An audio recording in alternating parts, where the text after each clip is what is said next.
নমস্কার সকলকে, শিক্ষা কুটিরের আরও একটি নতুন আপডেটে স্বাগত জানাই। তো তোমরা দেখছো তোমাদের প্রিয় শিক্ষা কুটির। তো দীর্ঘ 10 বছর অপেক্ষার অবসান হতে চলেছে হয়তো, তার কারণ আমরা আজ যে আপডেটটি দিয়েছি অলরেডি তোমরা সকলে বা আপনারা সকলে জেনে গেছেন যে আপার প্রাইমারি 2016 সেই রিক্রুটমেন্টটা কিন্তু এখনো পর্যন্ত হয়নি, এবং এটা পশ্চিমবঙ্গের ইতিহাসে তথা ভারতবর্ষের ইতিহাসে একটা কি অধ্যায় সেটা একটু কমেন্ট করে জানাবেন। তার কারণ দীর্ঘ 10 বছর বঞ্চনার পর, দীর্ঘ আইনি লড়াইয়ের পর আরও একবার নোটিশ কিন্তু প্রকাশ করেছে West Bengal Central School Service Commission. তো West Bengal School Service Central কমিশনের ওয়েবসাইটটা খুলতেও আগে ভালো লাগতো, এখন আর ভালো লাগে না।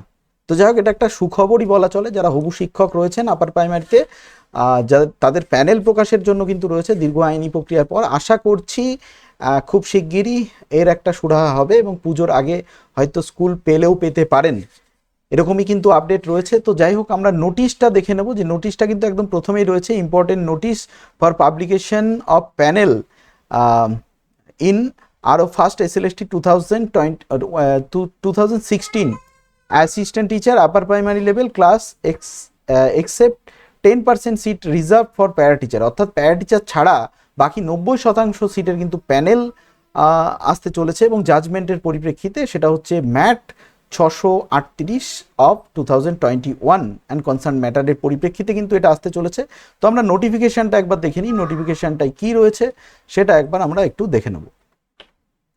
আচ্ছা, notification West Bengal Central School Service commission, এবং সেখানে কিন্তু একদম আমি পুরোটা পড়ছি না, কারণ অলরেডি আপনাদের কাছে চলে গেছে বা আমার টেলিগ্রাম চ্যানেলেও আমি দিয়ে দিয়েছি।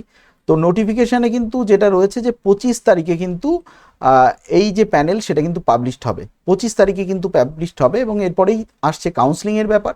যে the notice intimating the schedule for the first phase of counselling will be published soon thereafter. অর্থাৎ 25 তারিখের পরেই কিন্তু ফার্স্ট কাউন্সিলিংয়ের আবার নোটিশ আসবে। তো কাউন্সিলিং।